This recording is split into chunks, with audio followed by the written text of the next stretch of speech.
Chinese are ruling the Chinese land. Japan is ruled by Japanese. England is governed by Englishmen. America is governed by Americans.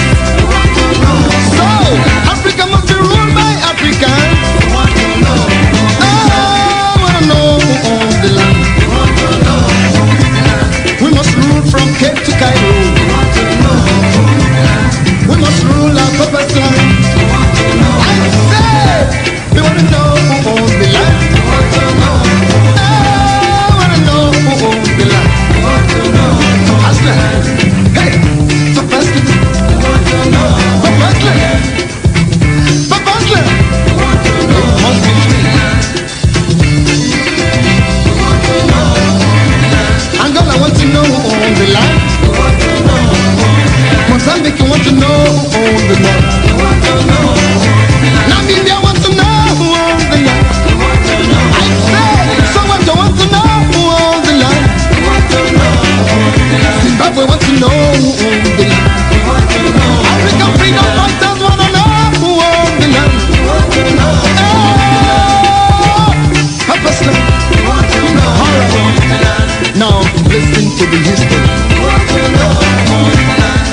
Paulo.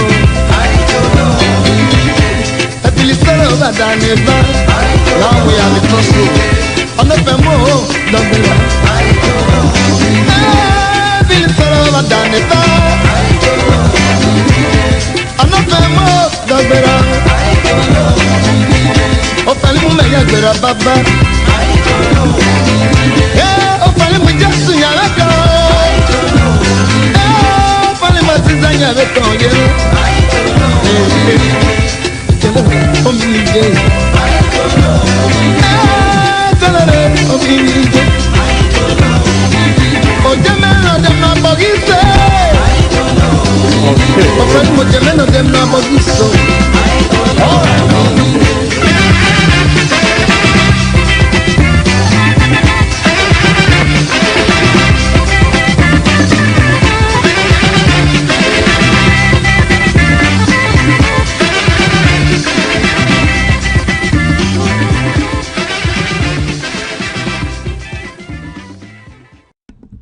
Welcome, ladies and gentlemen, to ABC Amber Television, live coming to you from the great state of Texas, precisely here in Houston, Texas. And I'd like to welcome all of you who have tuned in from ground zero, from ground one to the diaspora, Asia, Canada, USA, London, or the UK, Germany, everywhere.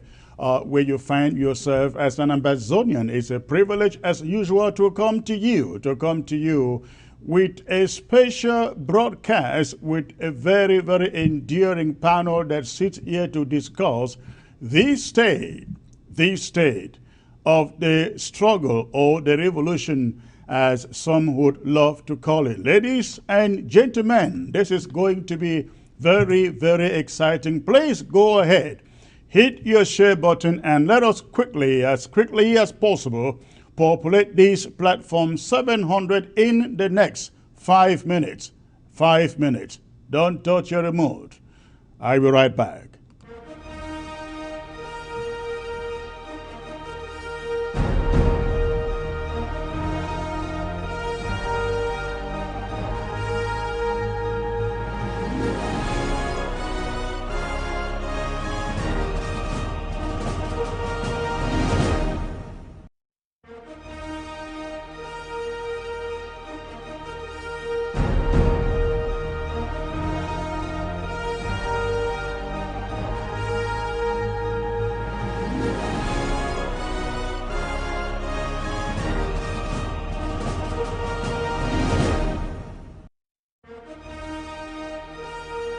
Against inflation, 100% guarantees that you will not lose your money, has tax-free growth and distribution, the ability to take an interest-free loan, avoids probate, provides creditor protection, guarantees your family that your income will be replaced should you die, helps you protect yourself financially against chronic, critical, and terminal illness, and of course allows you to take money anytime for any reason at any age without a tax penalty.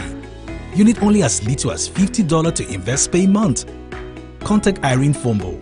Tel 513-5014-177 or send an email to irenenpmsn@gmail.com.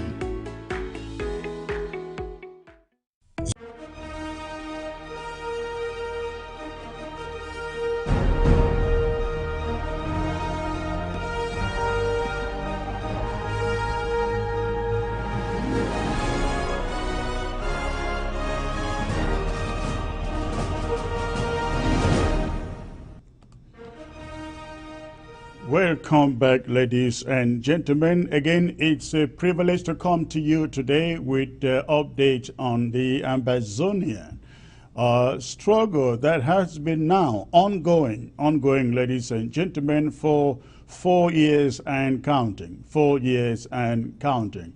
If there is anything to learn from what we have witnessed, from what we have encountered for the 4 years, it is that Ambazonia is determined never again to be slaves in the land of their birth.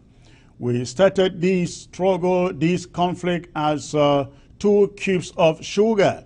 Unfortunately, the 2 cubes of sugar refused to dissolve as the enemy expected. The 2 cubes of sugar have dragged the whole country of French Cameroon, La République du Cameroon, into a 4 years protracted conflict. And at the moment, La République du Cameroon is desperate, hoping that we surrender, we give up, we follow them to Yaoundé for some form of negotiations. The 2 cubes of sugar say, no, we have not yet dissolved, and so there can be no settlement. That is the state of the revolution. The 2 cubes of sugar are saying, we are raising more money, we are raising more money, we are equipping our defenders, our fighters, we are giving them everything they need, in that if it would take 40 years, to see an end to this battle, to this struggle, Ambazonia, the 2 cubes of sugar, they are determined to fund this war to the very end. To the very end. And ladies and gentlemen, this is a very, very precarious moment, a very, very precarious moment in this struggle, because we see La République du Cameroon crossing from one leader to the other, trying to persuade them to negotiate with them unilaterally, trying to keep some aside. And this is, let me say this. If you do not know, we are at the very moment where we were in 1961, where you had Ahidjo, you had Foncha, you had Jua, you had Mona. And Ahidjo was crossing the carpet to make sure that he used the gullible ones like Mona to unseat Jua. And at the end of the day, once that was done, we were sold to La République du Cameroon.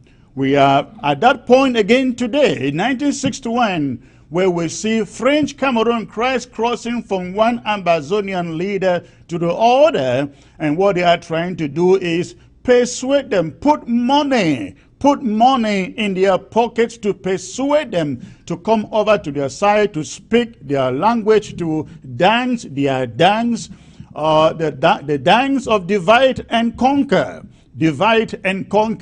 So we see this happening now almost on a daily basis. We see what is happening in Kondenge, where leaders are juxtaposing here and there, running from one prisoner to the other, getting them to sign some documents, supporting their positions, rushing over even to Boya prison to get prisoners to sign some papers supporting their positions. I am going to come to this in the course of the broadcast.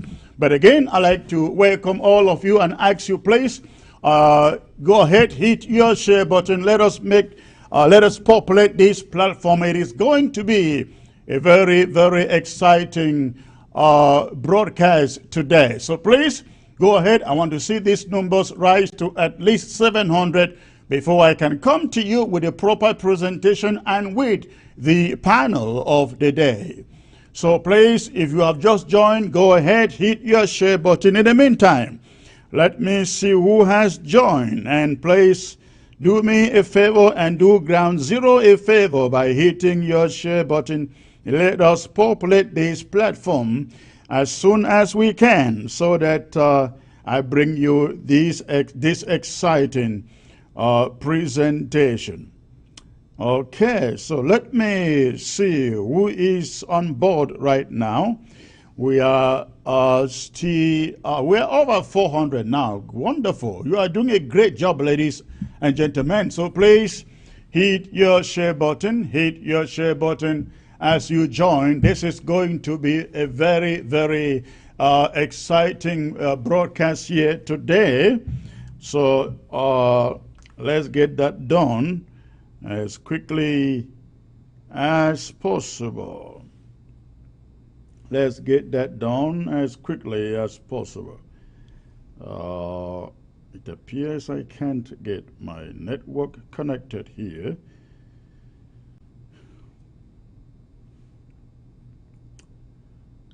All right. Let's see who is here. Please, ladies and gentlemen, I like the pace at which the numbers are increasing. So please, if you are just tuning in, if you are just joining, go ahead and hit your share button. Hit your share button and invite others to join. Go ahead, hit your share button and invite others to join, please. And this is what I'm going to do today. After the broadcast, if we still have a little time, I'm going to open the phone lines. I'm going to open the phone lines to take a few calls, especially for those of you who are tuned in from ground zero. I will open the phone lines for a few questions or comments, contributions from you. In the meantime, I am waiting for those of you on the social media to hit your share button. Hit your share button and let us populate this platform. Please, the numbers are slowing now. Not yet 500 by now. We should have hit 500 and above. So please, if you have just joined, go ahead, hit your share button. And let me commence with the broadcast. Let me see who is joining here. Destiny, New Country. I see you. Eleni, Ravel, thank you. Thank you for joining. Hit your share button, ladies and gentlemen. Hit your share button as you join. All right. I see Tanyi, Akenji, Awa Mwege. Hi all. Ambazonia, okay. I see also Gib Buril. Gentlemen, I don't read. My eyes are not very good now. I don't know what I'm getting really old this way to the extent I can't read so well again. But I can see Mbube, Ewange. I see Larry Cooper. I see Wemba Paul. Okay. Please hit your share button. Hit your share button. If you are just joining the broadcast, I'm going to be talking about a number of issues today. Again, the panel and myself, we're going to be talking about the effect of this war. The effect of this war on the women, children, families on ground zero. And of course, we also shall be talking about this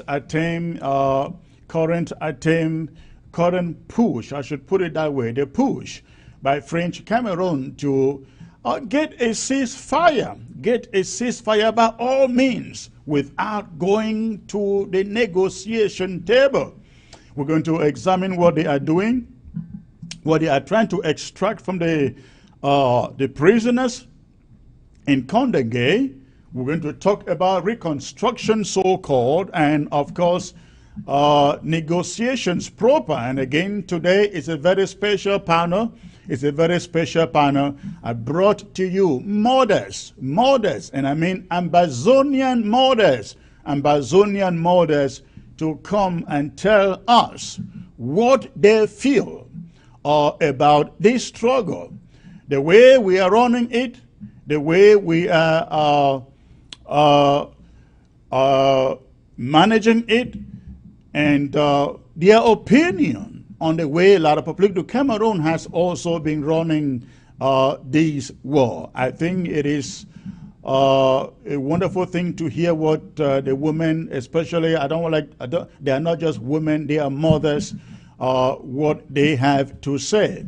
So I shall have them showing up in a few minutes. The moment you fill the screen, you saturate the screen with a required number of 700, over 500 to go, less than 200 to go, ladies and gentlemen. If you have just joined, go ahead and hit your share button. And while you're doing so, let me remind you, every one of you, we are rounding up. We are rounding up Amber War Draft, an exercise that we launched about going to 2 months now, or a month, and at the moment we have raised close, if not a little over $2 million, a little over $2 million for the prosecution of this war. And take note, That fundraiser is to prosecute the war only for this year. That is good enough, only for this year. In the coming years, we will keep on doing the fundraiser, the war drive, until we have permanently conquered or taken back our territory, our capital, our people, and everything that belongs to us that has been stolen by La République du Cameroon. So that is what we've done so far. This week is going to be the week of Boyo. Sunday will be the week for Boyo County. And I want to believe that the great people of Boyo out there, the great county of Bobe Ngomjua, will show up in their numbers, and they won't want to take last at all. They won't want to take last in this fun drive. So please, this weekend, Sunday, we are having Boyo County Drive, and every Ambazonian should turn out to fraternize with our great men and women, great Ambazonians in Boyo County. Again, the drive is Sunday, and we look forward to seeing you, and we look forward for Boyo County presenting a marvelous drive as Ambazonians come to fraternize with you. Boyo has, I think, if I'm not mistaken, I think they have 5 LGAs. Please correct me if I'm wrong. I have never been there. But I know of Fundong, I know of Njinekom. I read about them, I hear about them. Fundong in Njinekom. Which other popular place again in Fundong that I know? Yes, Com is another place. I don't know the difference between Fundong, Njinekom, and Com, but I know they are all in Boyo County. Boyo County has some great people in this revolution. I'm talking of men like Intumfo in Bo Herbert. I actually understand that there's going to be a basket for him out there. I am trying to get him to come on ABC to tell me a little bit about Boyo, and I'm hoping I can get him to come on tomorrow, ladies and gentlemen.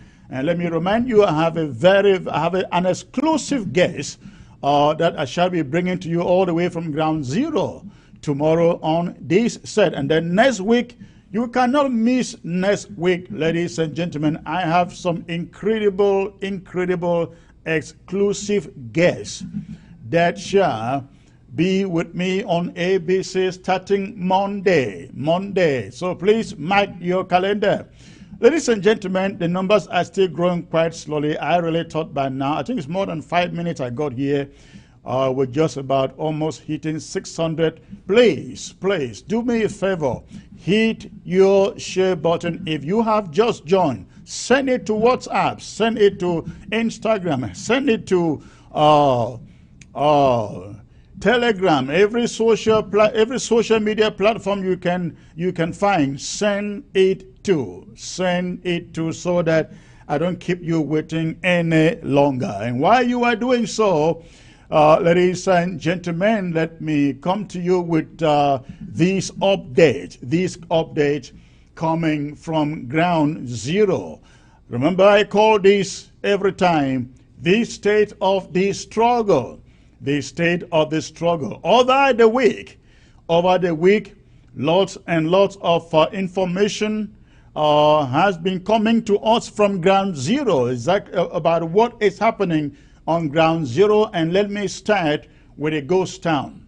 We realize there is a concerted effort in Fako County by the senior colonial divisional officer, the mayor, the colonial mayors in Tico, in Victoria, in Motengene, in Boya.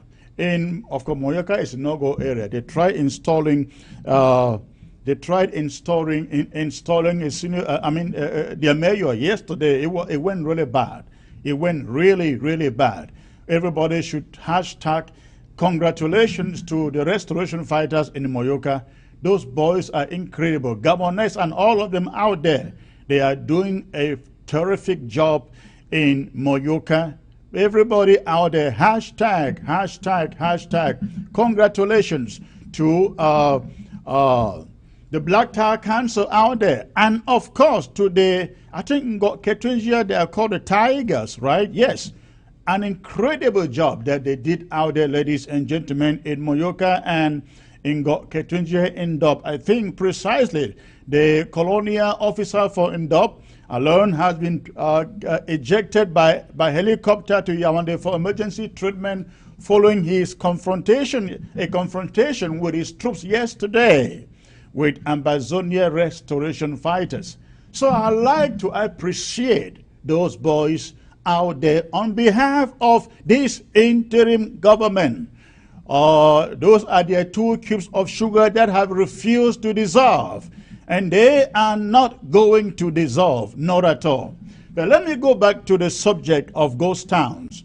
We have learned of the concerted effort in Fako County by the colonial mayor, the colonial mayors, and the colonial SDOs to stop ghost town on Mondays. Last Monday, they went and locked up a number of shops in Tico and I think also in Boya. Then they had the people pay 25,000 francs for those shops to be unlocked. This Monday is coming for another ghost town. And I sent this message out, not just to the DOs, colonial DOs, and the colonial mayors. I also sent it to the inhabitants of Tico, Mutengene, Victoria, Boya, Munya, of course, that these ghost towns, they are a testament, they are a witness to the international community that we have control over ourselves, that Ambazonia controls Ambazonia and decides what happened in Ambazonia. Therefore, anybody listening to the instructions of the colonial officers in these communities of Tico, Mutengene, Munya, Boya, Victoria, you are doing so at your own risk. We have resolved and decided no more taxation to a country in which we are not represented. No more taxation of any form, ladies and gentlemen, to a country in which we are not represented. We have never been represented in their parliament. We have never been represented in their senate. Remember, they handpicked everybody in those caricature houses, so-called parliament and senate. And so, we are passing a warning to every Ambazonian in Tico, in Mutengene, in Muya, in Boya, in Victoria. Stay home. Stay home. Stay home. On Monday, ghost town. Stay home on Monday, ghost town. And of course, the other warning, the severe warning, goes to the colonial mayors and the DOs. Sirs, I remind you, Patrick Ekema thought he was invincible. Patrick Ekema thought he was untouchable. But all of a sudden, he has become history. The guy in Ketunjia, the colonial DO in Ketunjia, lifted in Yaoundé by helicopter, thought he was invincible. He went down shutting people's shops, shutting down people's shops. Where is he now? It will take the grace of God for him to recover from the injuries from Indab. So you can go on, do whatever you want to do. I'm referring to the divisional officers and the mayors. You can go on in Tico, in Mutengene and Boya, do whatever, force the people to do what you want them to do. But I can assure you, as the proverb goes, 90 days for the thief, one day for the owner. We will get you. We will come after you one by one. This is a revolution. This is war. And we are not sparing anyone who is an enabler in Ambazonia. That is a message I thought to bring to you. All right, ladies and gentlemen, we have hit over 700 already, and at this moment, I'd like to introduce to you the my panel for the day. I have with me on the set, ladies and gentlemen, joining me from the great state of California, Dr. Patience Abido. Dr. Patience, great to have you, ma'am. Greetings, Secretary Chris. I extend greetings to all our viewers from all over the world, especially Ground Zero and Ground One. It's a pleasure to be here today. Thank you. Thank you. Let me move to Barrister Ann Tayuka. It's a pleasure having you, ma'am.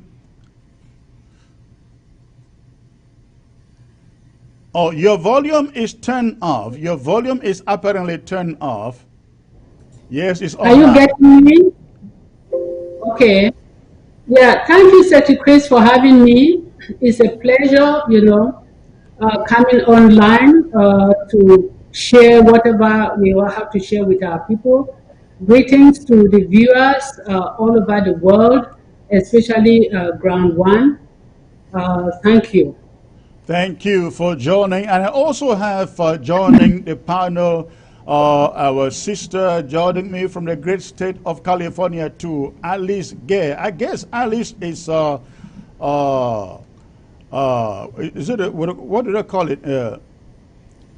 Certifying nurse. What is the title? I am a teacher. I'm not a nurse. Oh, you are a teacher. Oh, okay. Yeah. All right. Thank you for the correction. Nice to have you here, ma'am. Thank you. And I just want to take this opportunity to give a shout out to our people from Ground. All right. You are free over there. I hope we have a good connection with you. All right. Let me start with Barrister Ann over there. You have been in this struggle for quite a long time, and you left for La République du Cameroun, where you practice law, moved over to the U.S. Because of this conflict,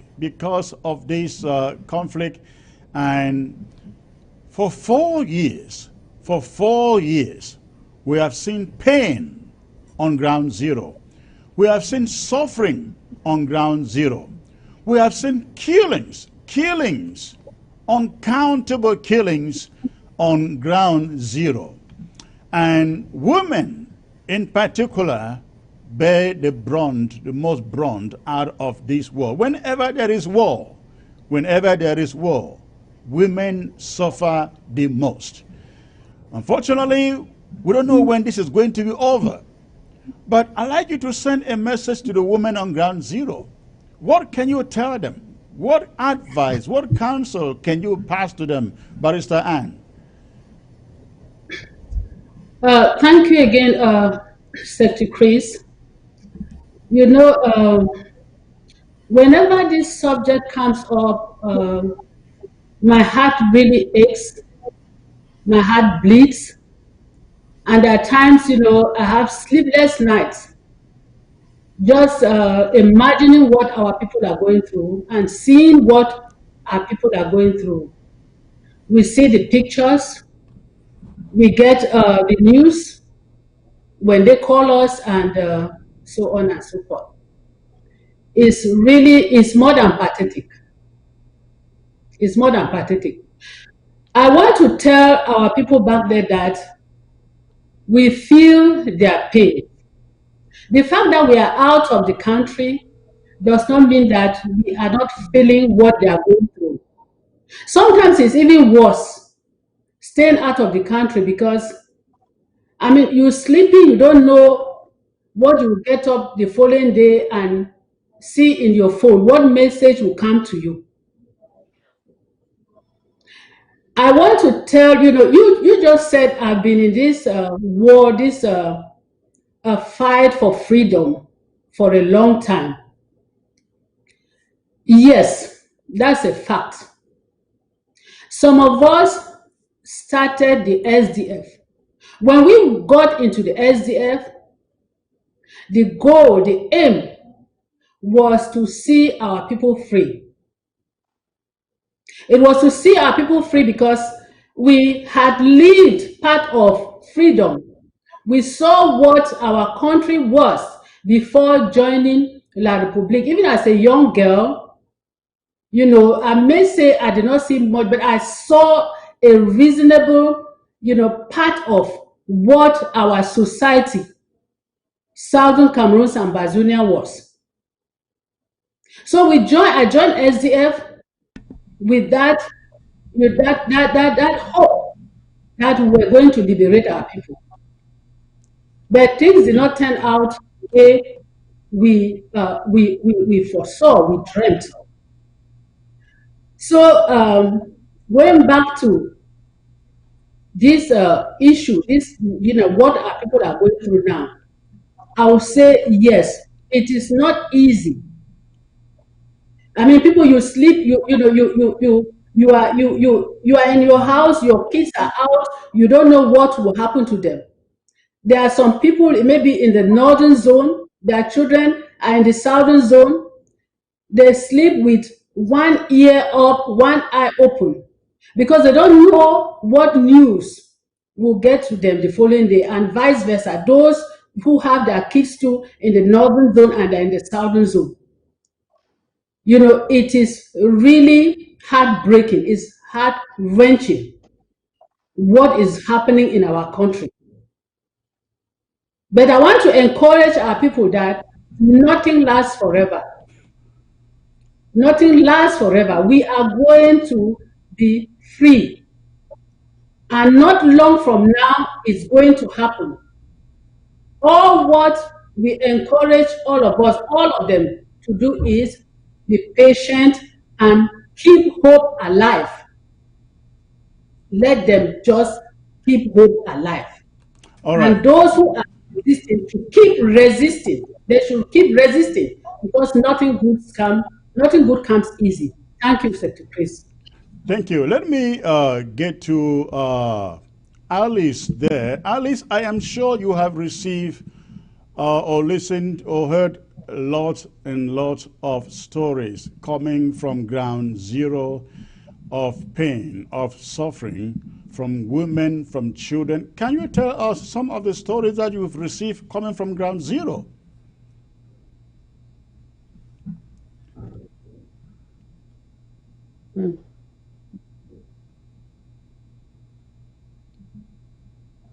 Break your heart, give you sleepless nights. The one that I couldn't sleep about is when the one about baby matter. A little baby of how many months old got shot in the head. And then I was told about another story where a baby, the mother was frying puff puff or doing something with hot oil. So when the army came, she ran away, thinking that, well, not even thinking that harm could be done to a child.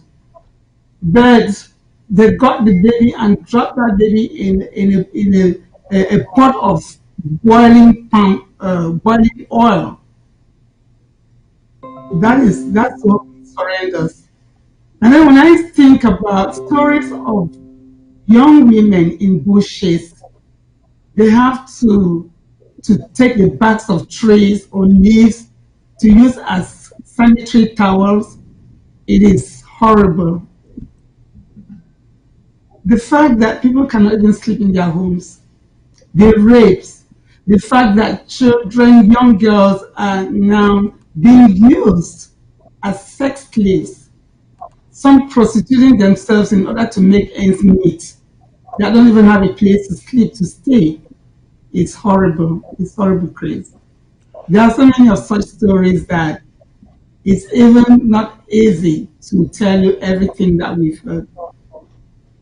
All right, let me get to Dr. Patience. I'm sure Dr. Patience, being the women leader in this interim government, you have received lots and lots of horrible stories coming from ground zero. What are some of those stories that you are hearing from ground zero? Greetings one more time. Can you hear me? Yes, please. 515. Okay. Yeah, the nightmare continues. Before I get into that, I just want to thank Sister Anne, who has been fighting this revolution for a long time, since the days of SDF. I just joined this revolution a few years ago, more because of the humanitarian needs. And as time went on, my desire to do more became eminent. With regards to what is going on, Secretary Chris, there are many types of stories. The one that I recently heard has to do with women whose lands are being seized. You know that the woman is really the backbone of the home. And if there's no husband to give the support, then the woman is there a liability in the sense that they are taken advantage of. I've heard cases where La Republique has taken ownership of people's land and is building property in their land because these women do not have any voice. And when they were asked when they asked the mayor or those in authority to do something about it, they were asked to bring millions of CFA, something that they don't have.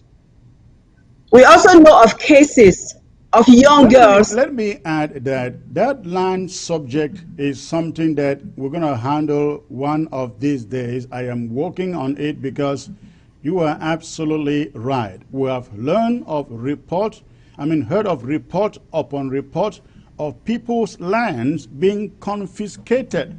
Where they are not confiscated, people who want to get documentation for their lands, they can't get one because the people at the Land and Survey are francophones who would not issue those documents to these legitimate landowners, both in the northern zone and the southern zone.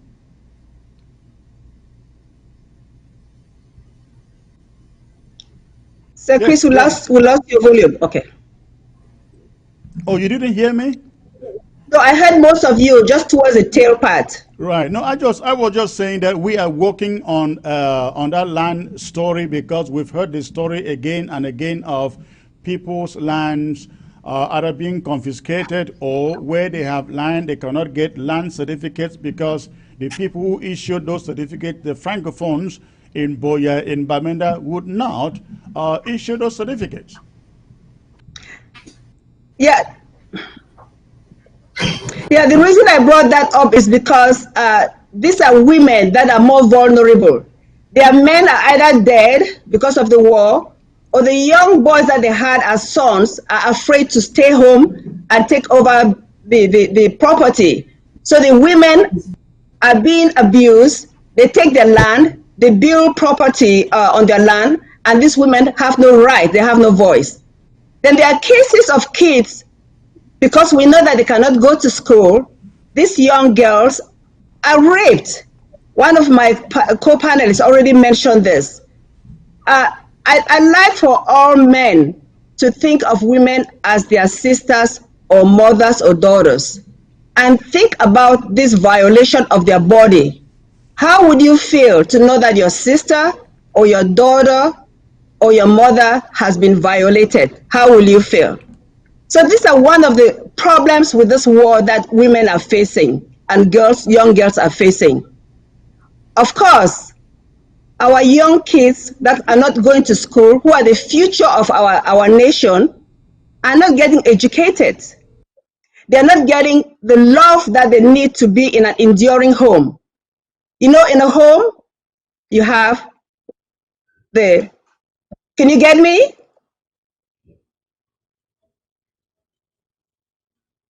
Looks.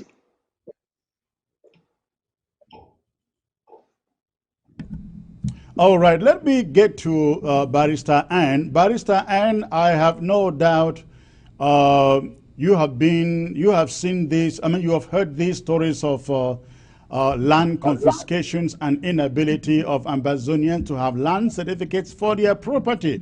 Can you tell us what you know? Well, Secretary Chris, that is always the tactic of a slave master. You know what La think has been trying to do, or what has they have been doing to us is, they are practicing, slavery. They've enslaved us for all these years. And what is slavery? You take somebody, you take the property, you take their property, you own it, you do whatever thing you want to do with that property. It's painful. It's so painful to hear all these stories about our people, to see what our people are going through. At one time, it was even, they had to even, grab, native land from the southern zone, native land, and shared it to their people, did whatever thing they wanted to do with ease. But thank God that the chiefs rose and then they got part of that land. Yes, this is what is happening. It's happening. They are grabbing land. Even people who even have their own land and want to establish land tight. They frustrate the deal. They frustrate the activity, because they want that, if somebody does not have a land title to his land, eventually they can turn around and grab it or steal it. I call it steal it, or take it the way they want. So it is what is happening, and it is just terrible. It's just terrible. So most of our people have just lost their land like that. Some have been pushed to, to the peripheries, to the hillside, to the hinterlands, where they never even, wish to be there. Some, there are some people who, they just come and declare that their property or their land is not exploited, and for that reason, they have to give up the land. For example, if the land is closer to the road, they have to give up this land, for those who can develop the land. And in most cases, they don't even compensate the owners of the land. They just grab it and then give it to their family members, to their friends, to their lovers, to their, just the way they want to see, what they want to do, they do it with the land. So this thing of land grabbing and so on, we are so versed with it. We know what has been happening and things like that. But as I said, it's going to come to an end. Those who have grabbed people's land, those who have taken land unjustly and so on, those colonial administrators and so on, they wasted their time, because nobody is above the law. When we get back, we establish our autonomy, our full autonomy over our nation. All these issues will be looked into and the matter settled for good. Thank you, Secretary. Thank you. Let me get to Alice there. Alice is a teacher, but we have a problem. We have a problem, and I think if anything should be an encouragement for us to continue fighting this war, it is some of these issues like the land issue. Isn't it the reason, Alice, why we must continue prosecuting this war until we get to the expected end? Because if we do not, not only is the land gone, but essentially our children go back home and they have nowhere to settle. If we should stop it or end it or surrender. Oh, Secretary Chris, stopping, ending, surrendering it is not a topic of discussion at this time. Because if you ask me, I would tell those that are thinking, even some Southern Cameroonians that have decided to take sides with La République du Cameroon, believing that it will be more advantageous for them, perhaps, if we remain with La République. And for them to know that Ambazonia is gone and is gone for good. I just want to encourage everybody to go ahead and draft, because this drafting that we are doing right now is the final answer. It is the final answer to the problems that we're having. Chris, I myself am a victim of this land issue. Tell us. The fact, yes, because I bought a couple of pieces of land for close to 10 years now. I've not been able to have the land certificate. People have taken money from me every day. Oh, they do this, they do that. Up till now, I don't have the title, and I've Where had is the people. land, in the northern or southern zone? I have one in the northern zone. It's the same problem as in the southern zone in Mile 4. The same problem. So you cannot get a So, land title in the northern zone and in the southern zone. southern zone, yes, because why? The divisional officers that are there are francophones, Right. and you know the game that they play. Yeah, they Right. get the money, they try to get money for themselves and so on. How much You have know, how much have you spent trying to get those titles? I have spent close to 10 million francs CFA, And you still haven't gotten it. and I don't have it. I don't have it yet. Close to 10 million. Yeah, so to think that one that would stop now is not a question. It's not something that we can even discuss. Just this morning, I forgot to mention earlier. Just this morning, in my village of Bafocho, we were told that the army passing through Bafocho, went into people's homes, took money, beat individuals, burned down one house while passing and going through to Bali. So those are the things. We're still suffering all those things. I don't even see how we can go back. There is no turning back at this time. There's no turning back. Let me ask you, Alice, you are a teacher and you know one of the mountain that lies in front of us is the education of our young people who have been home for close to 4 years now without going to school. Yes. Tell us the consequences. Can it be recovered at all?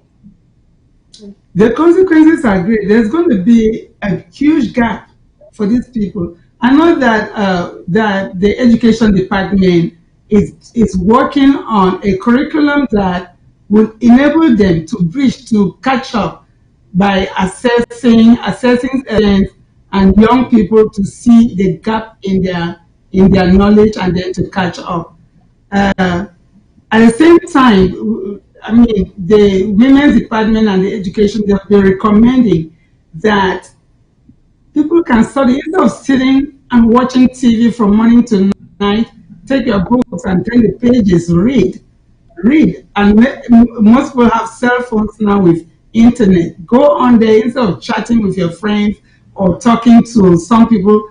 Look at certain topics and read. Just study, Or on the other hand, we were discussing this the other day. The kids or parents and mothers in this case, because ones that are everything right now, they're the backbone of the family, supporting their children in every way. Just make sure that the kids, if they don't go learn a trade, learn how to sew, learn how to do something, and then fry puff, do anything to keep yourselves busy, but at the same time. And I believe that just by that reading could advance people.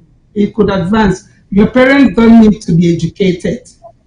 All they need to do, because my mother did that to me, is take your book and turn the pages, read. And she'll be watching me and like, oh, you didn't finish that page because I saw the way you went fast and that kind of stuff.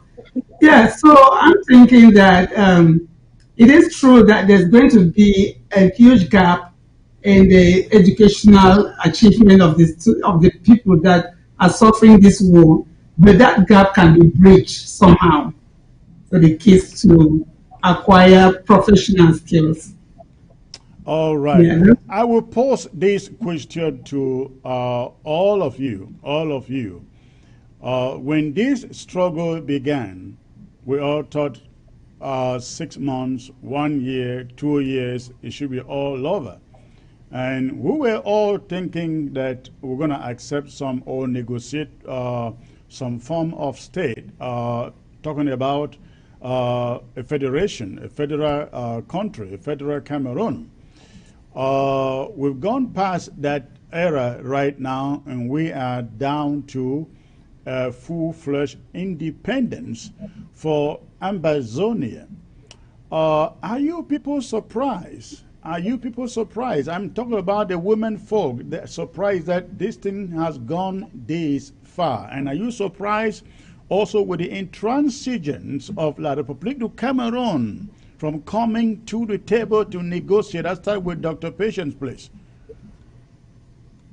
Yeah, Secretary Chris, we've all heard the phrase that this is a God-ordained revolution. That is a God-ordained revolution. Because of that, we believe that it will take a shorter time than it did for the Israelites to get to their promised land, despite all the distractions and games being played by La République. Am I echoing? No, we'll get you 5 on 5. Okay, I seem to be hearing myself.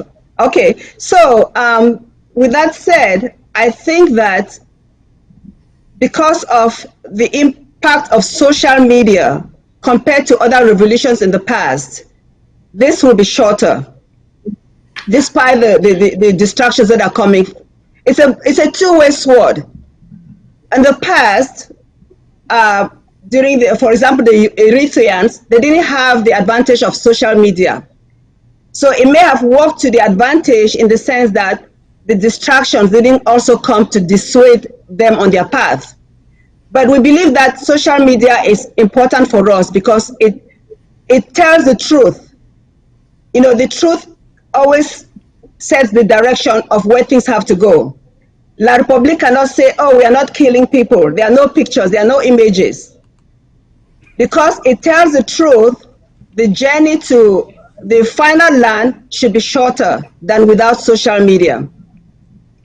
I joined this struggle again, I said that just barely 3 years ago, getting to 4 years. And I'm really impressed on everything that is going on. And I believe we'll get to Boya sooner than later.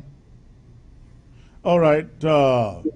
If I may get back to you with a question, are you surprised how long the war has taken? Because again, from the onset, we thought 6 months, 1 year, maximum 2 years. Many people thought by now we should be in Boya. You know what? That would have been a possibility if we didn't have the divide that we have. And Secretary, please, Chris, please bear with me. I want to use this opportunity to say what I think is the problem. Okay. We made great waves when we announced that we've restored our nation in September of 2017, and then we had our independence on the 1st of October 2017. And then Seseko Ayuk was the president, or the interim president. After he was abducted in January of 2018, a couple of months later on, acting President Sako was made the president. Bear with me. He was kept incommunicado for several months until we found out what happened to him. He was released and he started communicating with people in the outside. He was communicating with also then our President Sako, and we thought they were working together, which would have been the case. I want to say now that where we are now, I am blaming Seseko Ayuk Tabe for the divide in the interim government, because the interim government is the largest group, the largest body that endorses our struggle.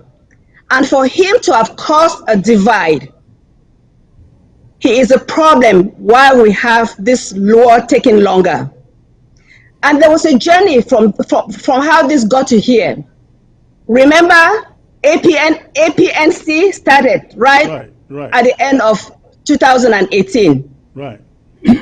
Right after that, you had Fontem Neba coming in with his own APSCNC. Pardon me, I forgot the acronyms. And then there was SCLC. Then after that, and all of this was geared towards having Dr. Sako removed from office. He is a prisoner. He is a prisoner. I'm talking about Ceasefire Ayuk. He's a prisoner, and what gives him the authority to have the decision to make us slaves? Because he's entrapping us. We cannot move further as fast as we should be. So then he had the plan to take Asako out of office. I don't know whether Seseko is genuinely for our struggle. And if I'm wrong, please forgive me. I met Seseko once. Let me say this, let me go back. He came to California in 2017, on the 22nd of September 2017. He flew from New York to California, and we received him here. On that same day, we had a reception for him. And I asked him this question. I said, why is our problem, our revolution taking so long? Why is there so much division? At that time, people like Ayaba, Akwanga, Bo Herbert, and the others were not supporting him. So I asked him this question. And he said that you can only do what you can do. You forge ahead, even if people are not supporting you, as long as you're on the right side.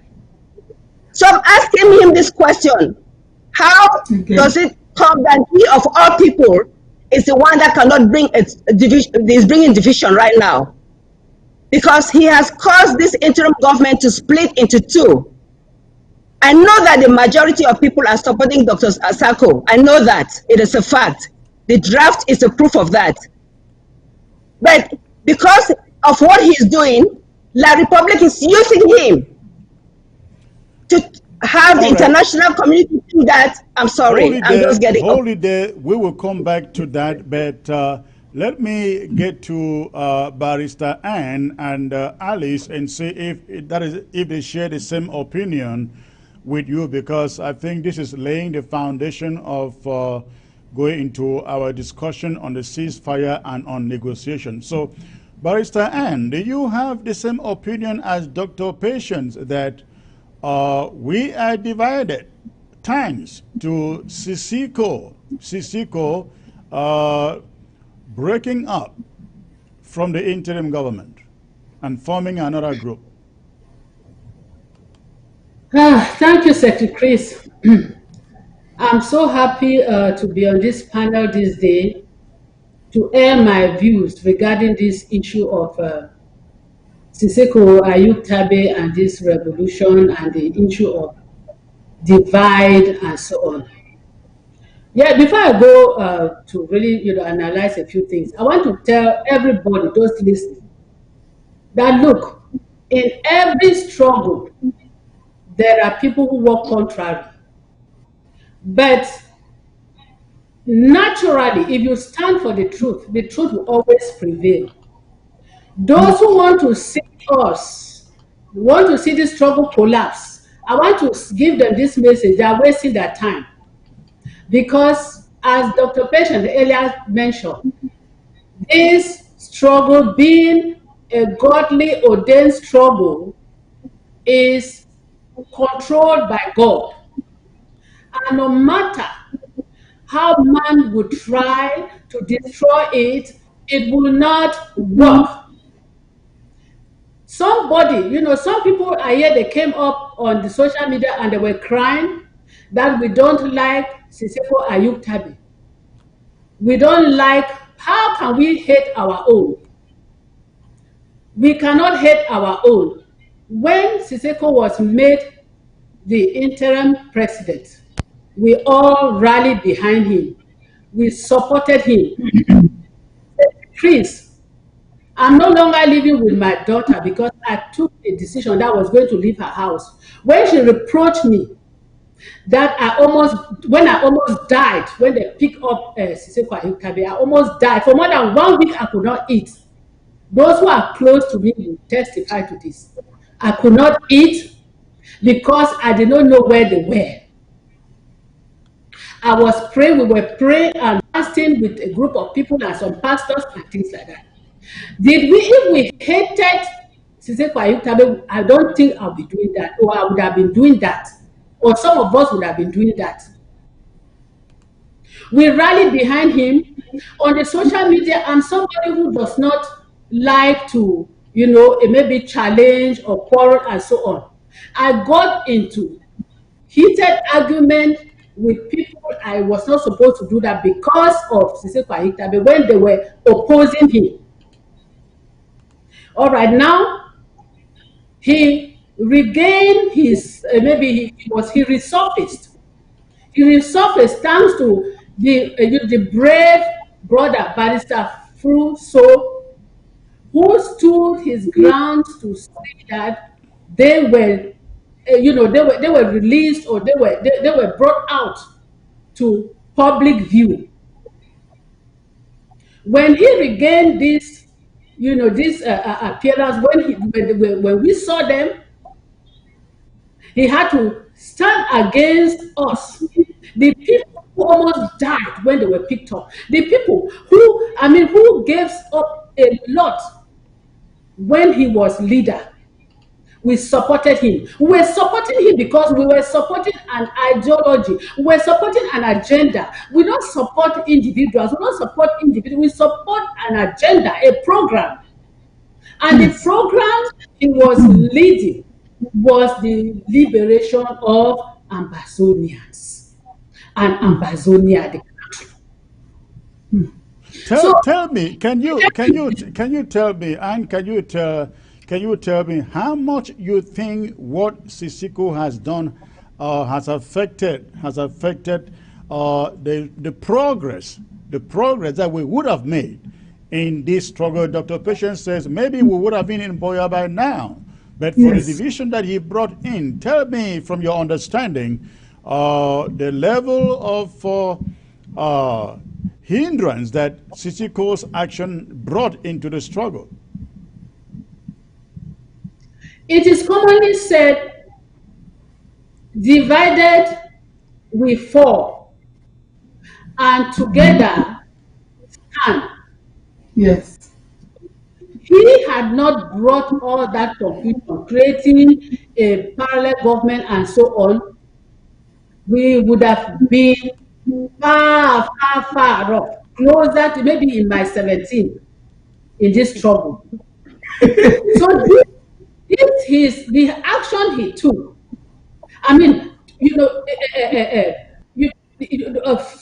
froze this our advancement. So we cannot say what he did not have an impact on this revolution. It had a great impact. It had a thunderous impact. Even coming to what was happening with this my trip to Boya, Tabenya refusing to go, for audit and things like that, thanks to what the advice Siseko Ayutabe was giving him. We had to we had a break financially because of his action. Because somebody may ask me that, but how did you know he gave that advice? There is nothing hidden under the sun. We know what was, transpiring between, his those he left out here, vis-a-vis, our activities. So, that action of his, frustrated this revolution to a very, very great level. It frustrated this revolution.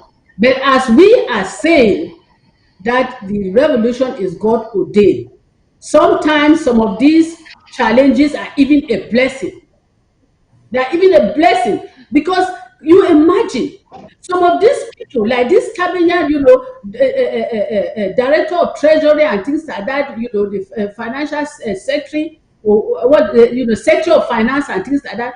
If people like this, dictators, swindlers, went with us as a bunch to the land of freedom, you imagine how we live, what will happen to us. I think it would have been worse than even that.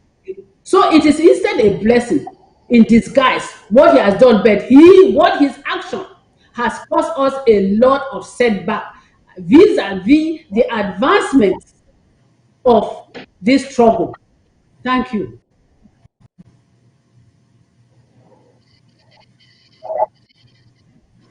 Secretary Chris, we can't hear you. Okay, all right. I guess you can hear me now. Thank Yeah. you. Let me move to Alice. Alice, you have been following the cacophony, the so-called divisions, which to me are not really divisions. They are divisions for people who do not see the need to collaborate or cooperate. We are where we are today again because of what Sisiko did. This is a man we fought for. This is a man we did everything when he was moved to Yaoundé to see that they were all in good health. Many people do not know what went on in Yaoundé for, I don't know whether 2 months, it was 2 months or 3 months that they were kept in set.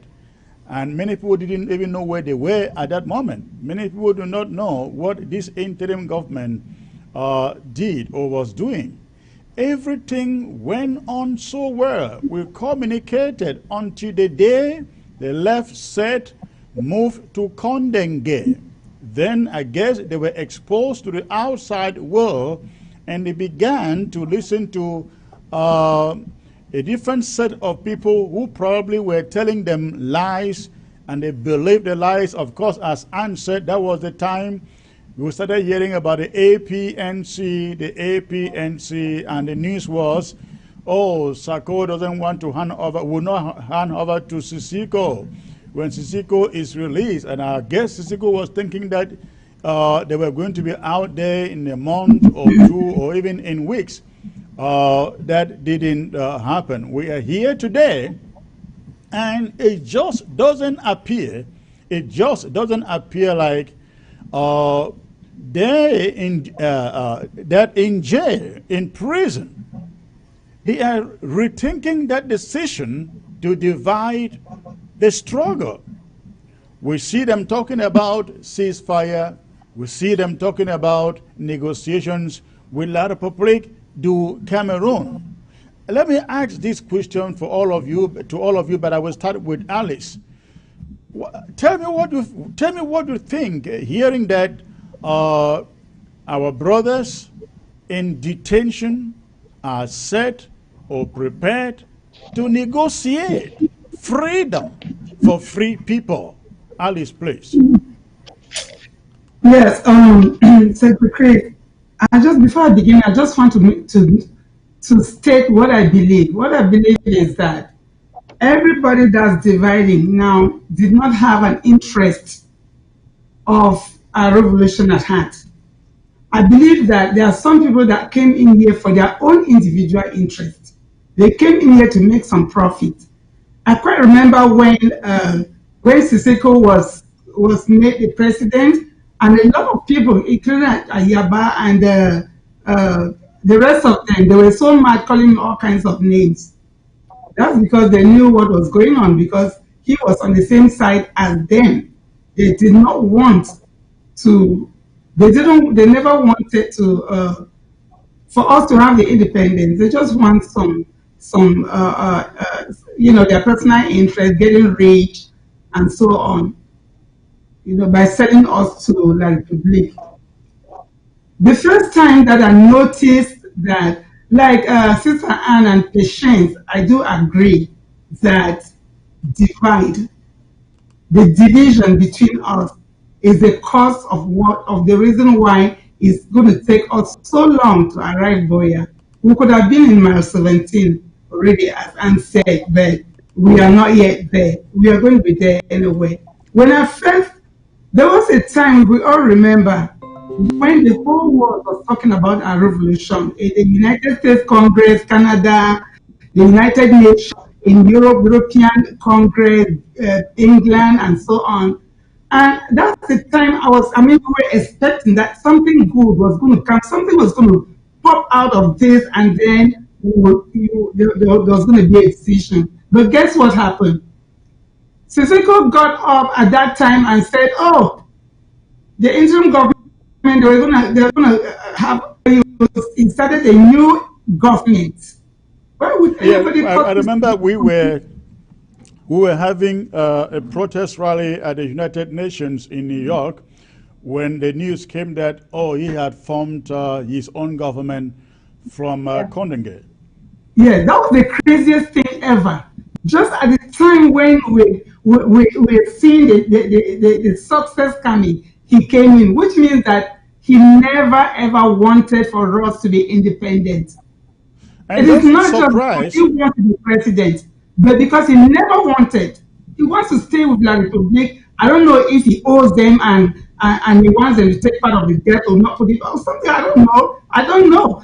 In the same light, we are doing this draft right now, and it's coming out very successful. He just got up and said, "Oh, ceasefire for COVID." Ceasefire. I'm like, what is ceasefire for COVID? Where did he Yeah, come out of that? I'm sorry, I'm not cutting you short there, but he is not only doing ceasefire for COVID. This is what is going on, which I forgot to mention when I came on. After their meeting with La République du Cameroon agents in Yaoundé, they went back into prison and put together some documents, took it over to prisoners in the central prison and the principal prison in Konenge to endorse. And I learned they were being told, the prisoners in those detention centers were being told, if you should endorse these 4 points that Sisiko has put out there, the United Nations is going to make sure that all of you are freed.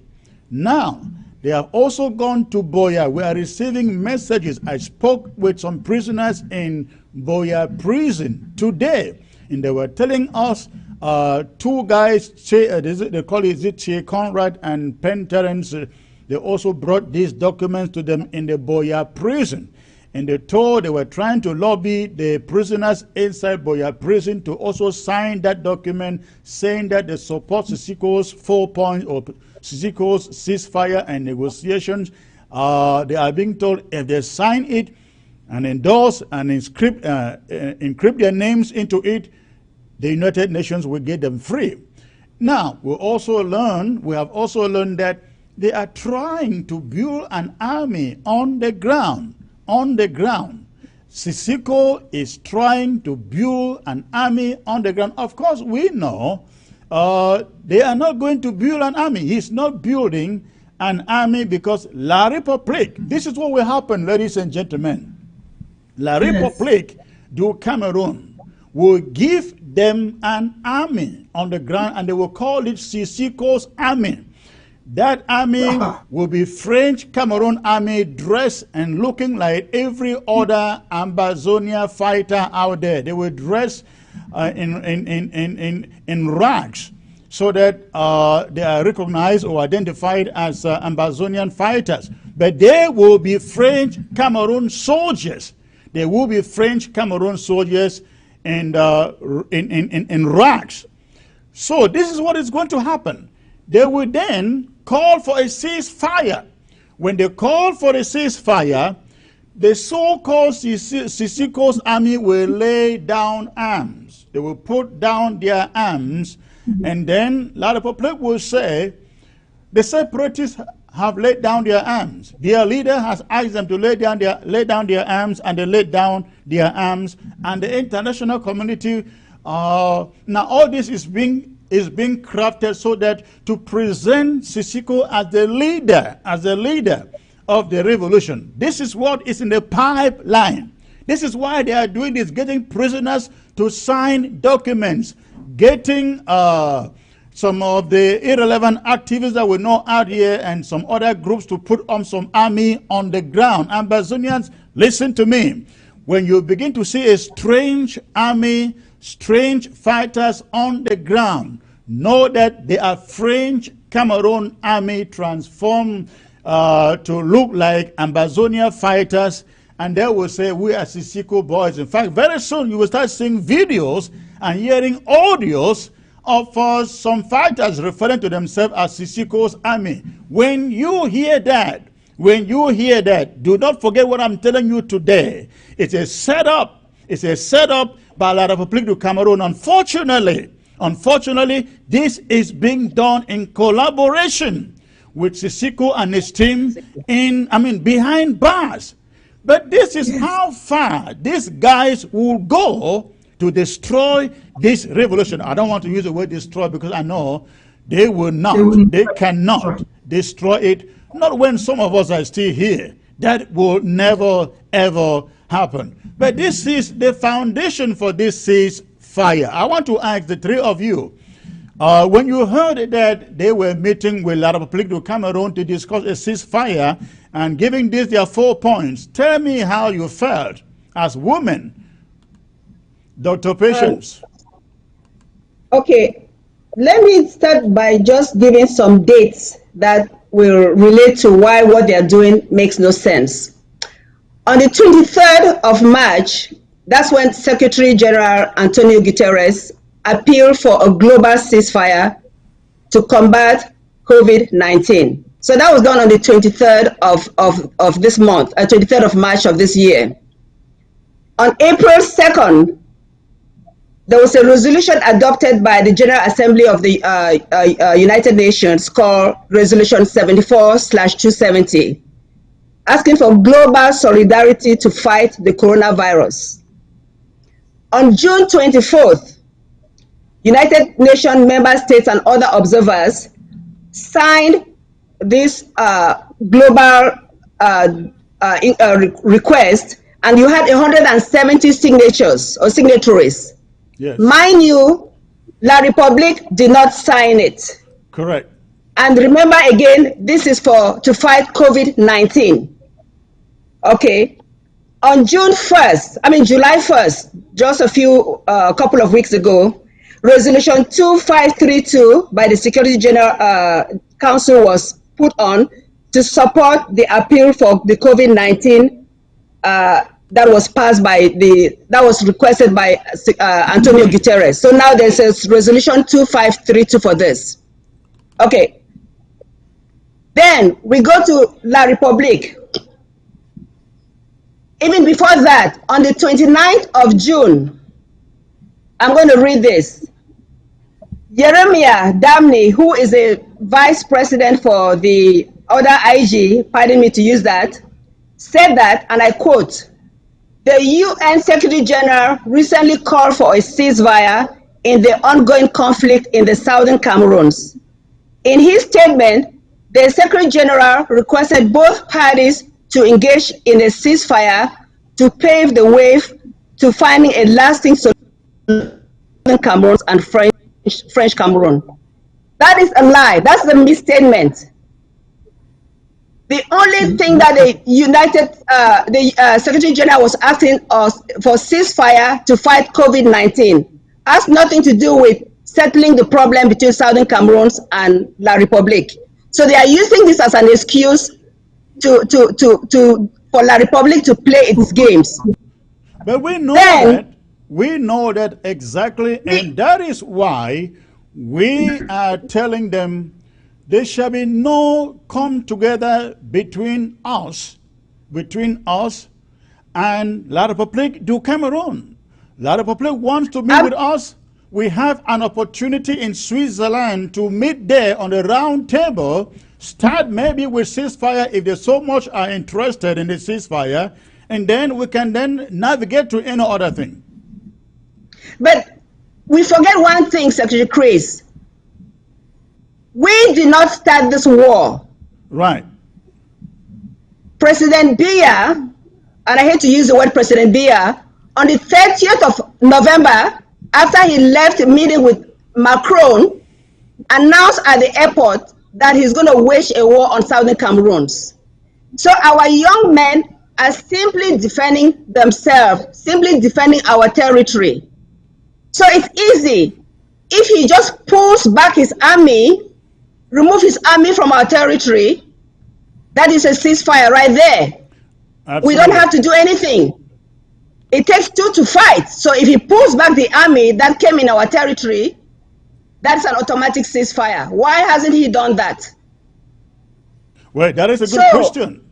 And that is a question we are asking every authority that matters. We have had meetings with some international personalities who think that we should just sit here and declare a ceasefire. And as you said, our response has been, we didn't declare war. Our fighters have not crossed the Mongo or Matazem to go and wage war in La République du Cameroon. It is La République du Cameroon who cross borders, who is building military camps everywhere in Ambazonia.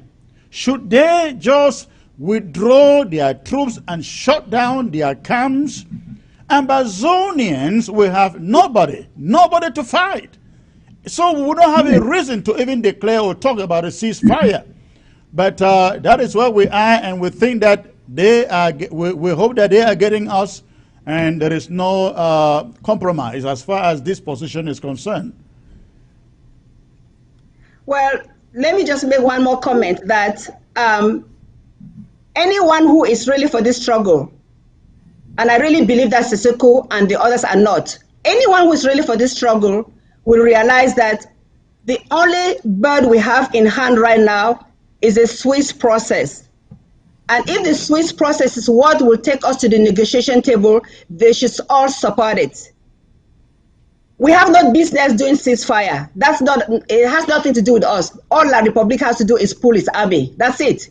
So all of them signing documents make no sense whatsoever. All right. Barrister Anne, let me turn to you. You are a lawyer, and we have learned that not even did Sissoko take his lawyers to this agreement, this arrangement. I mean, tell me the implications as a lawyer. What does that mean for you to go and engage yourself in some negotiations, in some ceasefire negotiations, and you don't have a lawyer, your lawyers? Yes, thank you, Secretary Chris. Your lawyer, who is supposed to be your legal mind, who is supposed to speak on your behalf on legal issues. Sometimes we even stand as, moral supporters to our clients. Before I get to that, I just want to remind our viewers that we on this platform, we are mothers, housewives. I was married for 19 years before losing my husband, to natural, natural end, to death.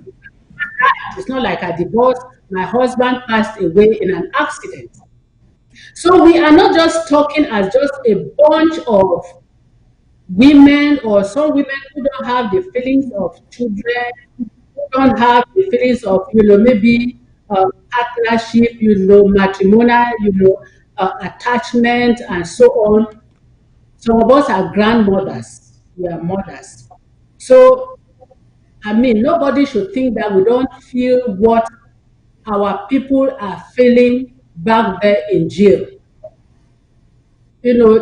Some may say that they are under duress, they are under threat.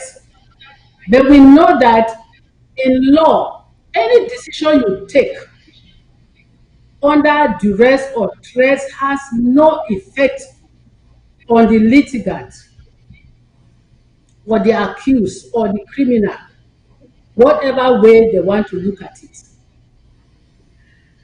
We should, our people back in jail, our leaders, or our former leaders, Sissoko Ayuktabe, should know that, where they are, their counsel the lawyers are supposed to be the mediators between them and whoever is discussing with them. Yes, because you know he is fair. He has the legal instruments to back you up with, to back whatever decision you take. And then the issue of pressure, the issue of duress should not even come up. Because when Bala and Contempt were locked or were jailed, without trial, I mean, were jailed in that dungeon or that kangaroo or whatever that prison, the prison, that prison back there, or whatever. When they were jailed, they were advised to stay mute and then listen. Why is it that these other people cannot do same? Why is it that Siseko Ayu Kitabe cannot learn that lesson of Bala and Fortem when they were in jail, when they were in that same position like he is today? Why can he not do it? He can do it. It's not difficult. It's just a matter of determination and deciding. Well, whatever thing they do, we know that those things, they will not have any impact on this struggle. They will not have any impact on this struggle, because a prisoner will never decide for free people.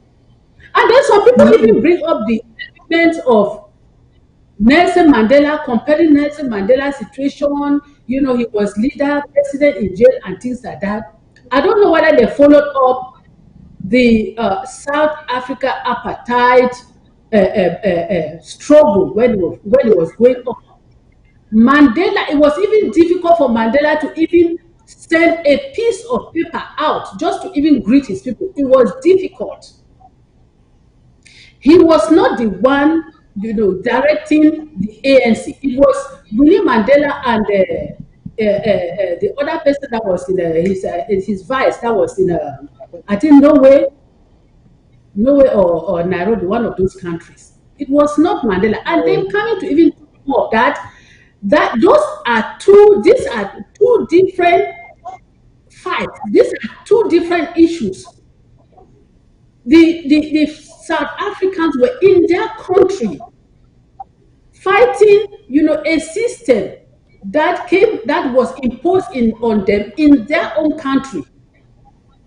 Then we are fighting to set out an intruder, a slave master that has decided to enslave us, to rule us without any, without any legal binding. We don't have any legal binding with La Republique. So whatever thing they are doing, whether they are discussing without their lawyers' consent or advice and things like that, it is a waste of time and energy. It will never have an impact on us. And then I want to remind us of the fact that those games that La Republique is used to play, they can never play those games anymore, because we are no longer in the 60s where they deceived our forefathers and did whatever thing they did and so on to bring us together to live in an unholy and illegal union. That time has passed. We have means of communication these days. We have, we have the internet. We can do research. We can send information in less than no time to others around the world. So they should not be deceived. Even if they are under duress, if they are under threat, they should stand, they should maintain their integrity and let us fight. The day they come out, they create their political parties and then contest for whatever position or whatever position they want in the country. But for now, what they are doing is a waste of energy and time. And then those who are supporting them outside, I would tell them that it is shameful. It is shameful. You cannot tell us, some of us, that you love Ceasefire Tabe and the others more than we do. You cannot tell us that. Go and look into the archives. When he was out there as a leader, we were those contributing money to SCAPAC. We were those, financing the revolution. We have always been there. So we don't hate him. We just want things to be done rightly. So the people that are out here are deceiving him. I don't know. I don't know what you are thinking. All right. Are you just supporting an individual because of his, the appearance, because of his, physical, presentation or what? I don't know. And it's like you are deceiving somebody who is in chains, and you are going to answer before God. Some of us, you think that God exists. You will answer this case before God. You will give an account to God that you are supporting a man who is incarcerated, who is by the enemy, to begin to decide for the free people. It's a shame. All right, thank you. Alice, what we see in this prison ceasefire that they're trying to put together at all costs, is French Cameroon securing the ceasefire and then launching reconstruction as they have agreed with the UNDP. That is exactly what we see coming. They will secure a ceasefire from these other elements who think they have the power to negotiate a ceasefire. Then, in the course of the ceasefire, in the midst of the ceasefire, UNDP will be on the ground trying to survey the ground to see what bridge they can build, what hospital they can build, what school they can build. And then, in the course of that, the element of fatigue, the element, you know what they call marginal utility. Marginal utility, when you taste saute, you take a cup of water for drink, and then you drink the first cup, then you still need more. You take the second cup, that zeal don't die down, fit. So now with that way, a lot of public it try for do. They will take a ceasefire. Then in the midst of the ceasefire, they start reconstruction. Then once our people see the construction coming up, they say, well, let's just negotiate. Let's just negotiate. Do you see it this way, Alice? Yeah. That is, I see that way, I see that coming. But before, I just want everybody to know that, it's already a known fact for those that are in Konengi, that our land, Amazonia, is not somebody's estate. It's not somebody's property to say, I'm going to sign it away and then I make a binding contract that will be binding on all Amazonians. It cannot work that way. It cannot work. So all I can tell Amazonians is to stay strong and continue to fight. Continue to fight. If they do reconstruction, that's up to them, because they're going to go and leave whatever they for us. Because is it not ridiculous that there are people in the bushes dispersed in foreign lands? There are some even walking through the back roads in the thick forest of South America, walking on foot to escape the pain that they are suffering in our land. And some people think that, it is better to start building. How can you start building in the midst of a war? How can you start building in the midst of a war? People are dying. People are still being killed. People are still they're still stealing from people, burning down houses, and you're building. What are you building? So for those that think that they can support the people in Kolengi, I don't want to call them some names like Kabal as I hear they call them. You think you can support them just because they are your friends or some you have common interest? That is not going to take us. It's not going to make this war to stop because we are on a fast train. It's moving, and then we can all see by our draft that's going on now until we get to Boya. It's not going to stop. Let them build whatever they want to build.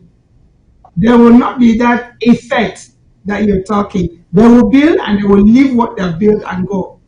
We'll come and fix it. Thank Wait you. to act. Thank you.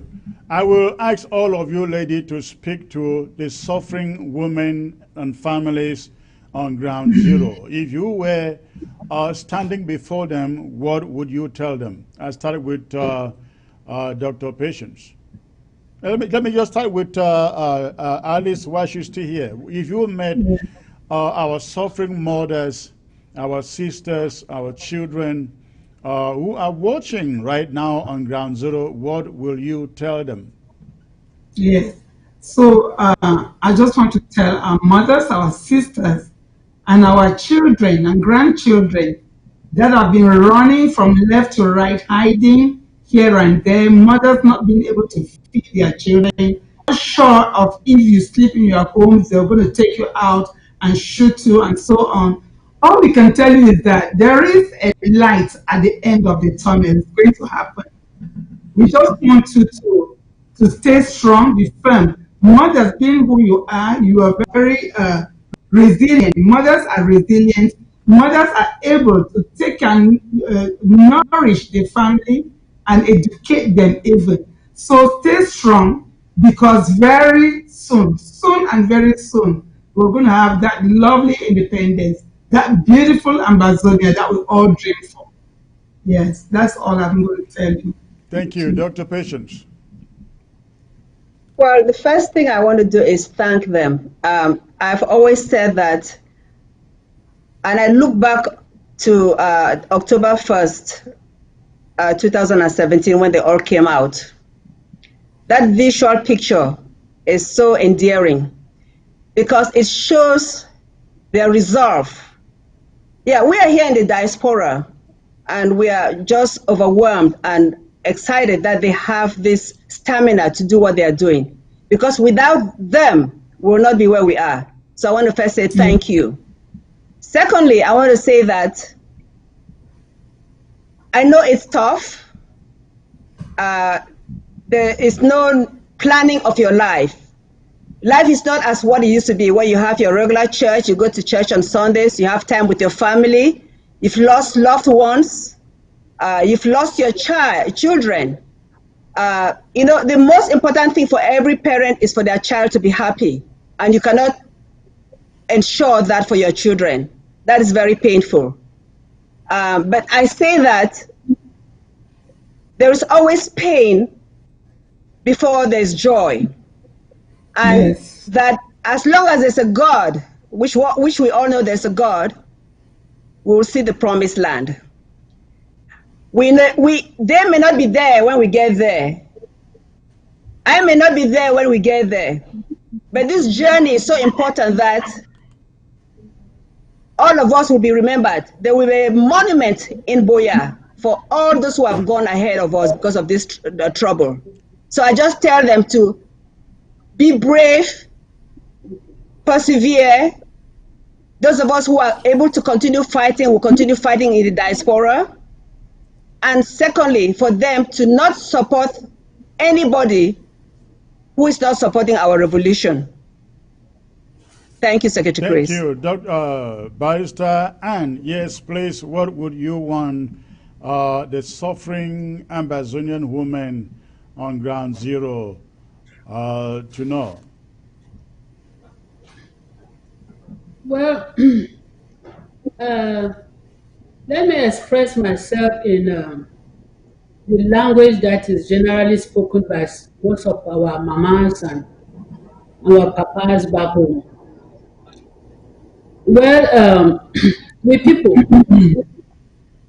back for country, when I don't suffer plenty. Some of una not fit go for farm. Uh, because when I the fear said they go catch una, that terrorist military go catch una, rape una, or kill una self. Picking them, they don't go school. And when I dey ask, and when I had the hearts for inside. Because when I dey ask and say this pikin the way we don't born and so they're supposed to go school, they come out tomorrow, they get work, then they support we. Now wait till they happen. The papa they don't be frustrated because even the business is what they be do. They not fit go out for business. Because some people they want go out, they go shoot them, kill them. The one that they're there for bush, the one that they're there for exile. They don't burn una houses, they don't do all those things for una. But at the one time when I want encourage una, we all with the talk, so we had be connected. With the one tell una say, all this thing it will come stop. Nothing it will last forever. We can't get back this country because they will go school, they will catch up and things like that. And when I go still go on with our business, they will set up financial institutions where they will give una loans, they will give una support una financially, make una set up una businesses. That said, the one the way the things say they never go school, they know how they go do. I want to tell when I say, even at my age, where I don't pass 60 years, I dey still study. I be first, like Sister Alice, I be first start my career like a trained teacher. I be go teacher's training. When I be go teach, I did bring all this, not be for both, but for encourage una, my picking them, my brothers and my sisters them. Say not it never be lost. I be the teach so I dey go university, I dey read law. And then I finish before I get into the legal practice. So make una know say as Dr. Patient don't talk, when I encourage ourselves to study for house. When I get what we get for white man country, for here for America, they so. Some people that they do now what they call and say home this thing teaching. Home studies. They teach that for house. This one of is exaggeration and research. Some people they teach that pikin them because they talk say they're not the one they make they go for public school, they go bring bad fashion. So some mommy them, papa them, they teach their pikin them for house. So they can't big, maybe in a time when they want to go university, they will go. So when I feel organized, maybe when I get people where they teach pikin them for house, when I even pay them in groups, teachers them for community, they try for the teach that pikin them small. And at any age, when I go still study, when I will still learn, even now since I dey talk, you never stay with me, I get certification as Scrum Master. Scrum Master is now part of information technology. So Chris know that one very well. So time no dey late for person for study. For you, it go find something you can't study late, you study the right thing, you do the right thing, or for you do this half-baked education way that it don't impose them for people, you don't impose them for so many years. Now, which one way you go prefer? Education where you go study, you go abroad, you not even defend yourself very well. Now, which one you go choose? You go find some more people. We hold tight prayers, hold tight, we resist, we defend ourselves. We see say we get back our country. Then the confusion is whether they're for outside. We not stop that madness because you know go take we anywhere. We not stop it. Thank you. The country will be free, and we now get a case to answer before the people. You have a case to answer before your people. All what you are doing like that, don't think that is going scot-free. People are taking note. People are taking note, and you have a case to answer before them. Thank you very much, Secretary. Thank you. We have 7 minutes to go before we go. 7 minutes before we go. I will open the phone lines for only ground zero calls. Only ground zero calls because I think this message is meant for ground zero. But before you call, make sure that you turn down the volume of your television set, please. Before you call, make sure you turn down the volume of your television set. So you can go ahead and make the call. Most of you have the phone lines out there. Go ahead and make the call. We have 6 minutes. 6 minutes to go. So the luckiest person's call comes through. But while we are waiting for the call, I will ask Alice. Alice, weigh in. Oh, I think I have the first caller coming. The first call coming in. Okay. I think we missed that caller. All right. Let me see again. If it has to be from ground zero. If not ground zero, we can't take it. All right. Hello, sir. Hello. Yes, sir. Good evening, sir. Good evening, sir. Good evening. This is from Ground Zero, Victoria. Victoria, ground zero. Okay. How? What is your question or your comment? So you have 50 seconds. Hello. Hello. All right. That's a poor connection there. We can't take the call. Let's try the other callers. All right. Ground zero. Hello, sir. Yeah, this is Ground Zero, sir. Where are you calling from, please, on ground zero? I'm calling from Victoria, Queen Victoria's City. Oh, okay. I guess this is Victoria's Day. All right. So what is your comment or question, sir? Yeah, my comment is this. I am very convinced that the problem of those spoilers and all those people making noise have convinced our dear Sissoko, because they want to benefit behind him, because of they feel that the IG that is out there and working very hard, it is going to be have an advantage, political advantage when they reach power. So some of the people are greedy and they want to be occupying positions. They are fearing that they will lose out. Even those scammers, most of those guys are scammers as well. So I'm sorry for how our dear Sissoko has fallen into this trap. It's very unfortunate. I hope that he will learn. I know him personally. So he's a nice guy, but I don't know why he has allowed himself to fall into this terrible situation. All right. We pray that, yes, we pray that he should be reasonable and come out of this situation, because all of us, people are at ground zero, they know, they are reading all what is going on. Right. Many people in the bushes as well are also following everything. So I'm thankful Amazonians are not foolish. They are not 1961 Amazonians. They are people who are very educated. I'm telling you, I guarantee you, even those who are holding guns and all those things, they are also educated guys there, and women, girls. So we thank you for all your effort, but we pray for our brothers in the jails. I am very certain that if they come out, everything will change. Everything, they will be reasonable and come and join into one little. But the problem is that them come out first. Right. I thank you very much for Thank you. all the women. I also pray that women should come into the fray as time goes on. Thank you very much. Thank you. I hope that he was listening to you, or he is listening to you from Kondenge. If not, at least most of them listening to you from Kondenge. We have 3 minutes to go.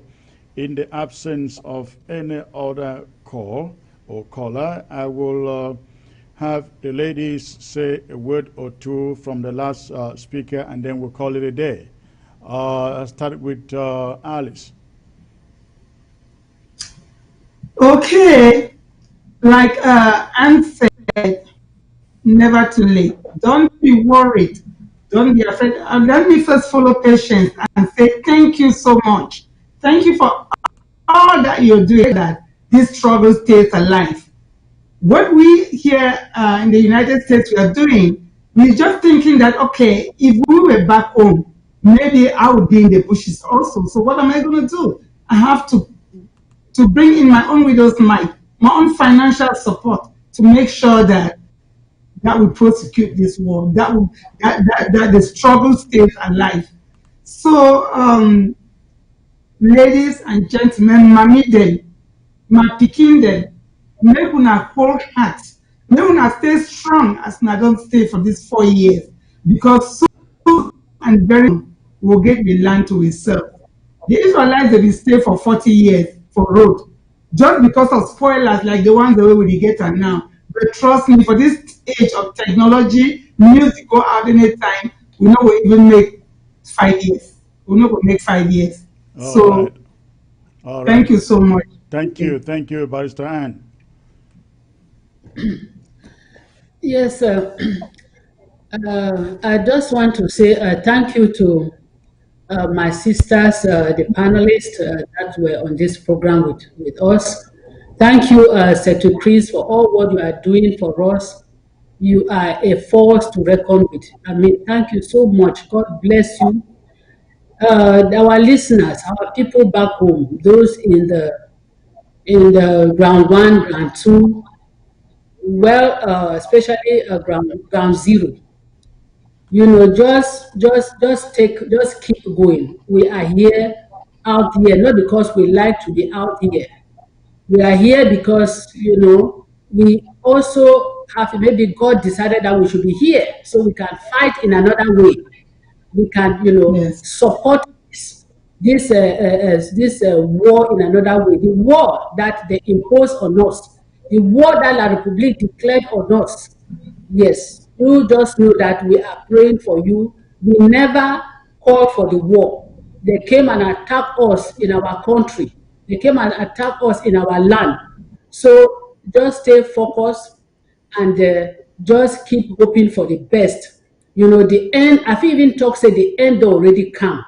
The end Yes. don't come. If we see all that confusion, the way, so why they even fight against themselves, all the when they just say the last kick of a dying horse is very deadly. So which way La Republique dey do na say it is send out, it dey kick na that last kick so. Yes. No one knows say we don't already win this war. That confusion they even bring out for the leaders, for people for prison. No one knows say it will come to pass. This confusion they always be when people they struggle. Even for una house, for setup, for family. Not be all man they agree when idea come up. Some people they agree for some ideas, some people they be against. So na natural trend of a human being. When we know say this thing go take long again. All It no go right. last. Yes, it no go last long. It will not say it don't end. We get and someone will get that picture. Whatever thing you decree, it will come to pass. More the decree say we don already get that enemy go out of our nation. In Jesus' Yes. name, amen. God bless you all. Amen. Thank you. Dr. Patience, less than 1 minute. Thank you. Yeah, I will follow talk for Pigeon also. First of all, I want to thank Ma Alice, Ma Ann, and Secretary Chris for this afternoon or night for Ground Zero. I want to thank all persons for Ground Zero, Ground One, all over the diaspora for listening. I want to give on a one hope, say, when we don't free, we're going to reconstruct our own country because we get a lot of talent.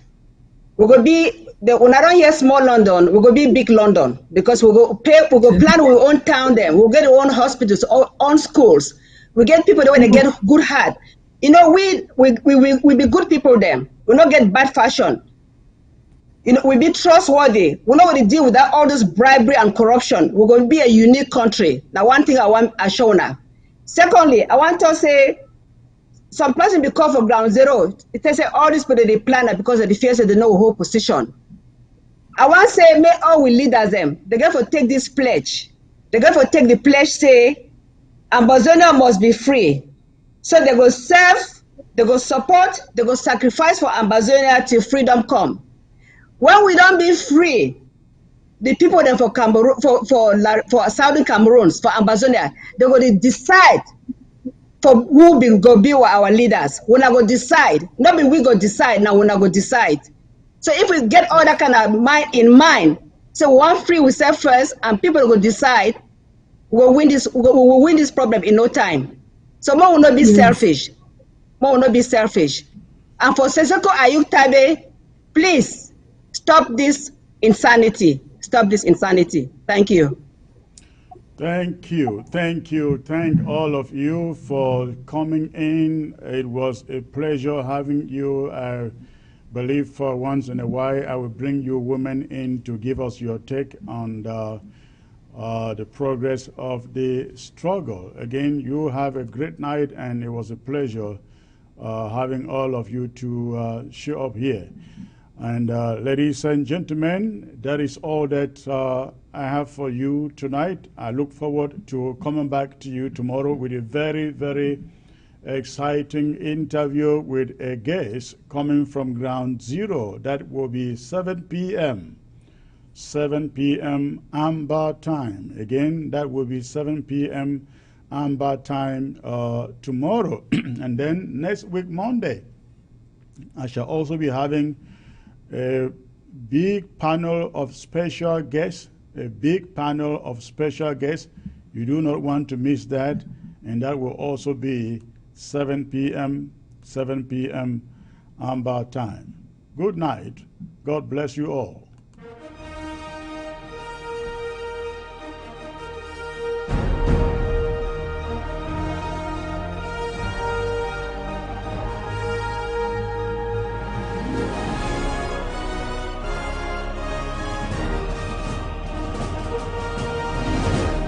You need a financial instrument that provides a hedge against inflation, 100% guarantees that you will not lose your money, has tax-free growth and distribution, the ability to take an interest-free loan, avoids probate, provides creditor protection, guarantees your family that your income will be replaced should you die, helps you protect yourself financially against chronic, critical, and terminal illness, and of course allows you to take money anytime for any reason at any age without a tax penalty.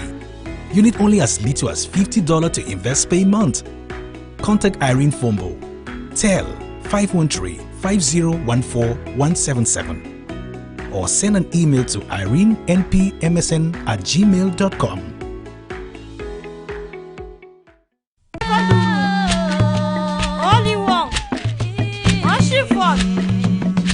I'm lucky you land. You don't with them. How will you go inside? We do not check. You love me.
Tamashi Ibuba tarla, Tamashi Kaba tarla, Tamashi Sala tarla, Tamashi Shimi tarla, Tenka Elo Tarla.